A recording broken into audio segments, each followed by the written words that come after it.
afternoon everyone, welcome back to the channel, welcome to Simple Thinking, Simple Living. কেমন আছেন আপনারা? আশা করি সবাই খুব ভালো আছেন, সুস্থ আছেন। আফটারনুন না বলাটাই ভালো, ইভিনিং বলাই বেটার, কারণ অলমোস্ট 4:30 বাজতে চললো। সকাল থেকে যেহেতু লেফট ওভার খাবার ছিল তাই গড়ি মশি করে কাটিয়ে দিচ্ছিলাম। রাতের রান্না করতে হবে, চিংড়ি মাছটা বার করে রেখেছিলাম, ইলিশ মাছের একটা মাথা ছিল সেটা ভাজতে বসিয়ে দিয়েছি। ভাবলাম না রাতের রান্নাটা সেরেই ফেলি। আসলে আজকে 4th of July, 7টার পর যাব ফায়ারওয়ার্কস দেখতে। ফায়ারওয়ার্কস হবে সেই 9টায়, তবে 6টা থেকেই ওখানে প্রোগ্রাম স্টার্ট, আর লোকজন তো 3টে-4টে থেকেই জায়গা রাখতে শুরু করে দেয়। আপাতত বললামই মাছটা ভাজতে বসিয়ে দিয়েছি, মুগ ডাল সেদ্ধ বসিয়েছি। আজকে বানাবো ইলিশ মাছের মাথা দিয়ে মুগের ডাল। মাথাটা ভালোভাবে ভেজে নিয়েছি, খুব বেশি টাটকা মাথা হলে এতটা ভাজতে হবে না। তেলটা গরমই আছে, একটা তেজপাতা চিড়ে দিয়ে দিলাম, দুটো শুকনো লঙ্কা। তেজপাতা আর শুকনো লঙ্কাটা একটু ভাজা ভাজা হয়ে গেলে এইবার দিয়ে দেব 5 ফোড়ন। লক্ষ্য রাখবেন মশলাটা যাতে পুড়ে না যায়। আদা গ্রেট করে রেখেছিলাম সেটা অ্যাড করে দিলাম। একটু হলুদ দিয়ে দিলাম, একটু জিরে। মশলাটা ভালো করে মিশিয়ে নিয়ে এবার মাছের মাথাটাও দিয়ে দিলাম। একটু ডালের জল দিয়ে দিচ্ছি যাতে মশলাটা পুড়ে না যায়। মশলাটা মাথার সাথে ভালোভাবে কষে গেলে এবার সেদ্ধ করে রাখা মুগ ডালটা দিয়ে দিচ্ছি। স্বাদ অনুযায়ী নুন দিয়ে দিচ্ছি। বেশ কয়েকটা কাঁচা লঙ্কা পেকে গেছে, সেগুলো ফ্লেভারের জন্য অ্যাড করে দিলাম। এই ডালটা বানানো খুবই সহজ। এইবার ফুটে গেলেই নামিয়ে নেব, তারপরে চিংড়ি মাছটা বসিয়ে নেব। বুঝতেই পারছেন কি প্রচন্ড গরম, একদম ঘেমে নে গলদঘর্ম অবস্থা। সকাল সকাল রান্না করে রাখলেই ভালো। ওই এক একদিন হয় না ল্যাদ খেয়ে যাই, আর ইচ্ছা করে না, এই করতে করতে বিকেল হয়ে গেছে আজকে রান্না করতে গিয়ে। যাই হোক, চিংড়ি মাছ করতে তো বেশিক্ষণ লাগবে না।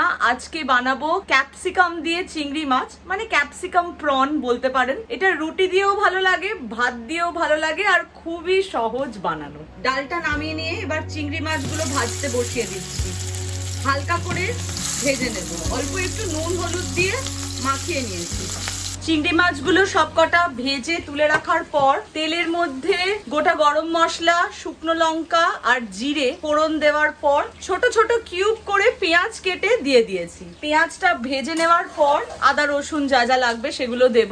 এই প্রিপারেশনটাকে প্রন দো পেঁয়াজাও বলতে পারেন, কারণ এই প্রিপারেশনটাতে 2 ধরনের কাটিং এর অনিয়ন দেওয়া হয়, মানে 2বার পেঁয়াজ দেওয়া হয় 2 ধরনের শেপের। যে যেটা বলতে পারেন, মোদ্দা কথা হলো তাড়াতাড়ি যাতে রান্নাটা হয় আর খেতে যাতে ভালো হয়। পেঁয়াজটা একটু ভাজা ভাজা হয়ে গেলে এবার আদা রসুন গ্রেট করে রেখেছি সেটা অ্যাড করে দিলাম। আবারও কিছুক্ষণ কষিয়ে নেব।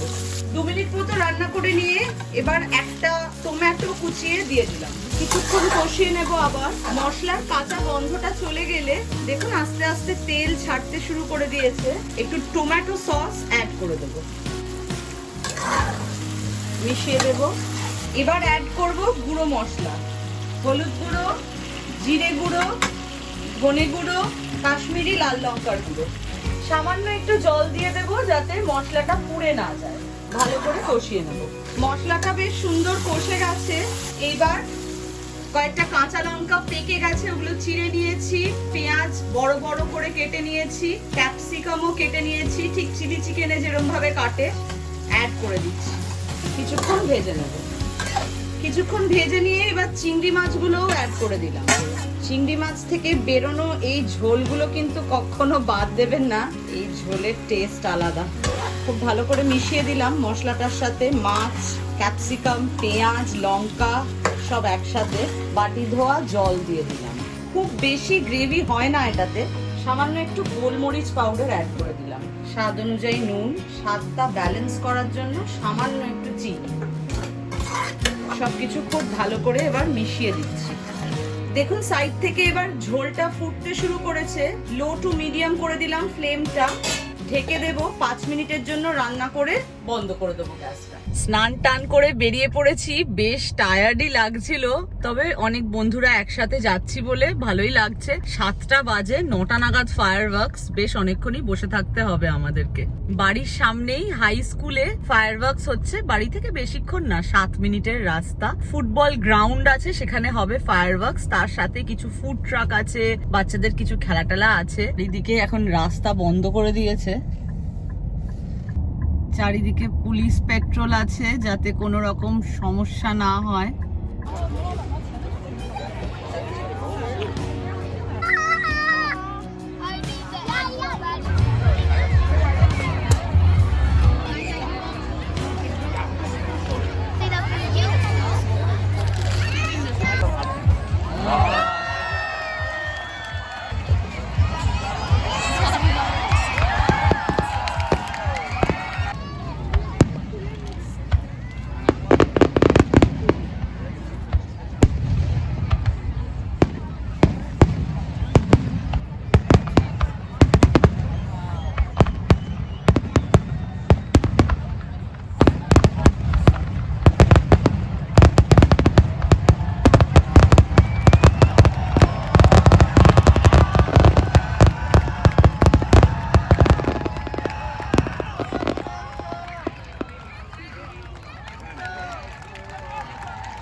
দারুণ সুন্দর ফায়ার ওয়ার্কসটা এনজয় করলামই, কিন্তু যে কোনো ফাংশন ভাঙলে যেরকম ভিড় হয় এখানেও তাই। ফায়ার ওয়ার্কসের শেষে বিশাল লম্বা লাইন পড়ে, পার্কিং থেকে গাড়ি নিয়ে বেরোতে অনেকটাই সময় লেগে যায়।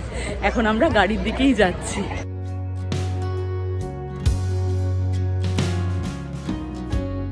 এই বৃষ্টির সোদা গন্ধটা এত ভালো লাগে, খুব ভালো সময় ফায়ার ওয়ার্কসটা শেষ হয়েছে। আমরা ফায়ার ওয়ার্কসটা শেষ হতেই শপরাইটে চলে এসেছি। খুব একটা ভিড় ঠেলতে হয়নি আজকে, আমাদের পার্কিংটা সামনাসামনিই পেয়েছিলাম। শপরাইটে চলে এসেছি চাল নিতে, আমাদের বাড়িতে চাল শেষ হয়ে গেছে, যদিও আজ রাতের ভাত করা আছে, কিন্তু তাও কালকের জন্য। ইন্ডিপেন্ডেন্সের থিম অনুযায়ী শপরাইট সেজে উঠেছে আজকে, ফুলগুলোও আজকে ইন্ডিপেন্ডেন্স থিমে। এগুলোকে কি বলে বলতো? জ্যাকফ্রুট। বাংলায় কি বলে? দেখ, কাঁঠাল।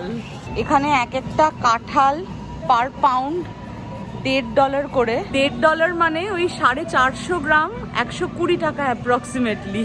আমার কাঁঠাল খেতে খুব ভালো লাগে, রুষা আর অরিত্র খুব একটা ভালোবাসে না, আর অরিত্র খালি বলে বেশি কাঁঠাল খেলে পেট খারাপ হয়, সেই কারণের জন্য আর অত বড় কাঁঠাল কেনা হয় না। শপরাইটের ফুড কোয়ালিটি নিয়ে কোনো কথা হবে না, খুবই ভালো, কিন্তু এত বড় কাঁঠাল কিনে নিয়ে গিয়ে কেটে খাওয়া আর ইচ্ছাও হয় না, আর ইচ্ছা হলেও নেওয়া হয় না। ভাবি যে তাহলে আমাকেই রোজ রোজ খেতে হবে, আর আবার যদি আমার পেট খারাপ হয় এরা তো আমাকে বকাবকি শুরু করবে, আর নিজেরও অসুবিধা। আপনারা কারা কারা কাঁঠাল খেতে ভালোবাসেন অবশ্যই কমেন্ট করে জানাবেন, আর কলকাতায় এখন কাঁঠালের দাম কেমন চলছে সেটাও অবশ্যই আমাকে কমেন্ট করে জানাবেন। দাঁড়ান একটা জিনিস দেখাই, এইখানে ফ্রেশ অর্গানিক হার্বস বা যে কোনো গ্রিনস এরম ভাবে জল দেওয়া হয়, কিছুক্ষণ পরপরই এরকম জল ছাড়তে থাকে, খুব বেশি জল না, অল্প একটু লাইট স্প্রে করে যাতে শাক সবজি একেবারে তর তাজা থাকে। অস্থির হয়ে যাচ্ছে, বিলিং হয়ে গেছে, চলো চলো চলো, লেটস গো লেটস গো। হ্যাঁ, গিয়ে ভাত খাবে, এনাদের খিদে পেয়ে গেছে। আজকের দিনটাও এরকম হুশ হুশ করেই শেষ হয়ে গেল। আশা করি প্রতিদিনের মতো আমাদের আজকের ভিডিওটাও আপনাদের ভালো লেগেছে। আমরা তো ফায়ার ওয়ার্কস দেখে খুব এনজয় করলাম আজকের দিনটা, আশা করি আপনাদেরও ফায়ার ওয়ার্কসটা খুব ভালো লেগেছে। যদি ভিডিওটা ভালো লেগে থাকে, do like, share, comment and subscribe to simple thinking simple living. আবারও দেখা হবে খুব শিগগিরই একটা নতুন ভিডিওতে। ভালো থাকবেন, সুস্থ থাকবেন, বাই বাই, গুড নাইট।